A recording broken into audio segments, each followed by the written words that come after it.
Hello there my fellow holotable heroes and welcome to another Galactic challenge video. Hope you had a relaxing weekend and that you're looking forward to the week ahead. Now before we get started with our week, we do have a brand new Galactic challenge to take care of. This time we're taken to Death Star where we have to take out a squad of rebels led by Admiral Raddus. So it's really my own personal first look at Raddus on defense. I haven't really seen it yet in Grand Arena or Territory Wars, so it will be interesting from that regard for sure. And we have to use obviously Empire to take down these rebels, come to get max rewards. As always, I'll cover the modifiers, defeats, and then show you the battles that I've done here that I unlocked the red crate.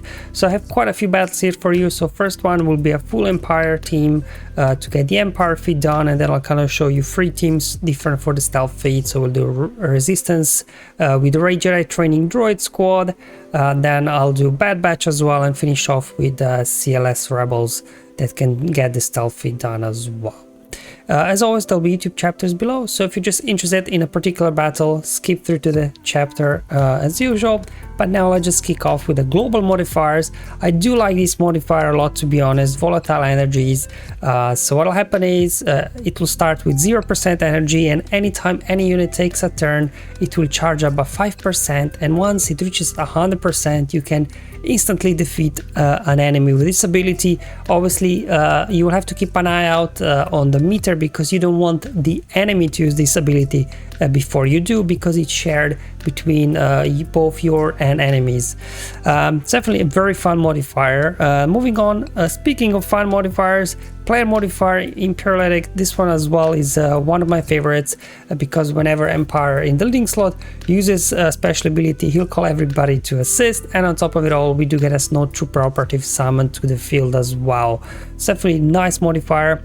In terms of the modifier for rebels, they do have, I think, the weaker rebel modifier, so that's not the odds one where they can keep attacking. It's just that they get this corner buff or something. I don't know. I didn't really see it making a whole lot of difference, to be honest, these modifiers for the rebels. Now, speaking of rebels, we are facing Admiral Raddus. So Admiral Raddus is a very fast character, so outrunning him I think is going to be a challenge unless you're using a Galactic legend. It seems like he also got quite high tenacity, because landing any sort of debuffs on him was quite challenging.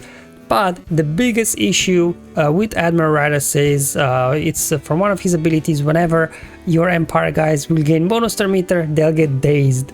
So if you're thinking of just using your troopers or pulps and just, you know, quickly do a quick and easy win, you know, they won't be able to gain bonus turn meter. So definitely we'll have to do something else. In terms of the feat, you have to win after gaining stealth 10 times, win without losing any unit, and then win with a full team of Empire units. So pretty straightforward feats this time, nothing too here crazy. As mentioned before, because of the days, constant days there from Raddus, I decided to actually go with Darth Vader lead, because obviously Vader lead doesn't rely on gaining bonus turn meter, but through his lead will be removing turn meter from the enemy. So definitely I think like Vader is a good option here to go through. So just showing my mods. Now my Vader, I have him modded for speed. This is just to counter all those Mon Mothma teams, and he's getting lots of extra speed from his unique for each Empire and Sith ally, as well as for each Rebel and Jedi enemy. So he'll be very fast, but still not fast enough to outrun Raddus. So basically I think that kind of Vader, Throne, and a tank, either Royal Guard or Short Trooper. This is the core 3 guys. Also Pulps I think is useful. He's got a mass stun as well, and he'll be doing more damage for his unique to Rebel enemies. And then Piet is nice for the days as well. So this is the team I decided to go in the end, and it was pretty straightforward. Raddus unloads a big AoE. You're just going to Merciless. There you go. The player modifier kicking in, getting assists, and that's why I like Royal Guard, because he stuns on his basics. I was able to stun both tanks there. Then we just go around, do basics. Now Rebels, they won't be able to resist the ability block from Darth Vader, so it's pretty good. Another Force Crush. Let's just do an AoE here just to make sure to daze those guys so they don't counterattack. Now we go. I'm going to fracture base so he doesn't taunt in case we get cheered below 50% health. So there we go. Let's do an AoE, get some stuns going. So we got volatile energy at 65%, so we have to keep an eye on it, make sure we are the ones to use it. Let's go ahead, finish off cheered here. There we go. Throne coming in for an assist. do an AoE here. Let's go ahead, swap turn meter now with Vader. Let's ability block Redis.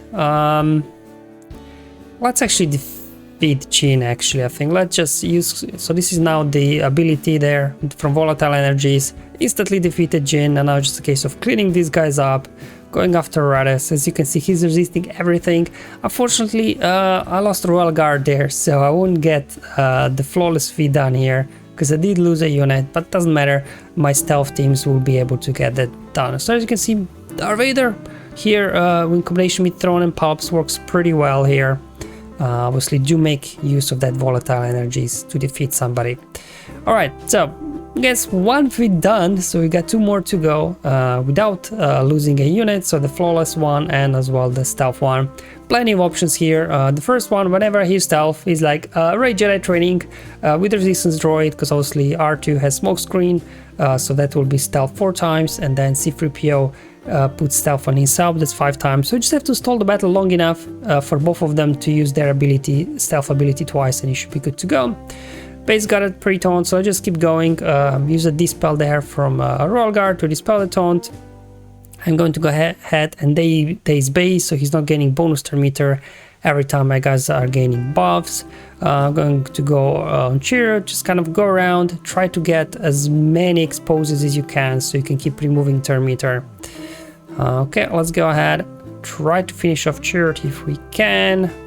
There we go, perfect. So we got another ability, stealth ability now here with, oh my goodness, for the 2nd time on C3PO. So I just have to make sure that R2 there gets his smoke screen 1 more time, and then that will be stealth 10 times. There we go. It'll take 1 more turn, I think, for R2 to get there. So I'm just kind of stalling the battle here, spreading the damage. There we go, exposes all around.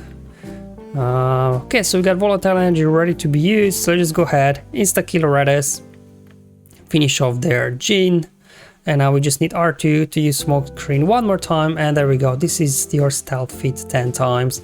The enemy hardly took a turn because the turn meter train there from Ray Jedi training is just too much for these guys to handle, and now just a case of taking out K2, and this will now complete the final remaining 2 feats, so both stealth and flawless as well.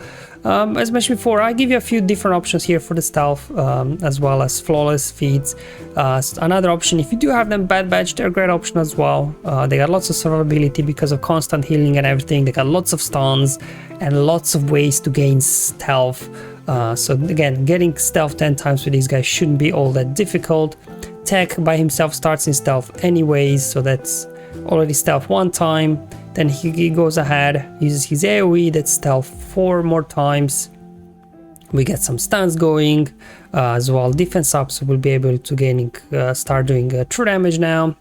Start going after Redis. As you can see, this guy is resisting absolutely everything. There we go. Omega as well grants stealth to herself on that ability. Then we got here more stealth coming in from Hunter, and then that should be stealth 10 times as well done with your Bad Batch. And now you can just go ahead here, finish up these guys. They've got some healing and stuff like that, but we should be able to work around it. Okay, volatile energy, insta killer Redis, so you don't have to worry about him too much. And I'm just finishing off these 2 guys, and he should be good to go. 1 hit. 2 hit, almost got him. Okay, and let's go ahead, heal up, get an assist from Omega, and down goes Jin as well. So there you go. If you do have Bad Batch, very easy as well to get the stealth and flawless feat. Finally as well, CLS. So it's gonna be similar strategy as with Ray Jedi training. CLS as well has, you know, the whole turn meter train thing, same as resistance. But here I didn't use either of Chewbacca's because I defeated the enemies too quickly with them before I was able to get smoke screen twice out there with R2. So I just used old Ben just so I can stall the battle long enough to get the stealth feat done as well. There we go. As you can see, Redis is resisting absolutely everything, even though my old ban is there modded for potency. But anyway, at least because he's resisting, we're getting lots of bonus turn meter here. For Luke, okay, there we go. Get a taunt up. Keep going after Redis, I guess. Let's do an AoE, more turn meter for the team. Keep going. Get another assist here. Keep going after Redis. Okay, pop ahead. There we go. And here we go. We can now go ahead, use the volatile energy, defeat Redis, and now just a case of stalling out here the abilities until you get 2 smoke screens out from R2, and you should be good to go as well here with Rebels quite easily there. So there you go, finishing off this battle.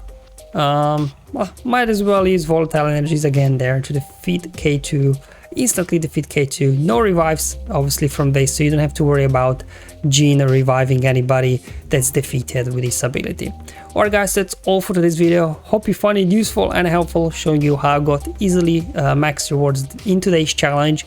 Now data mine hasn't been released yet for the ongoing challenges, so I'm not quite sure. Is Friday again an Inquisitor challenge? Hopefully not, but we'll have to wait and see. Until then, have fun guys, enjoy your life, and may the RNG be with you, my friends.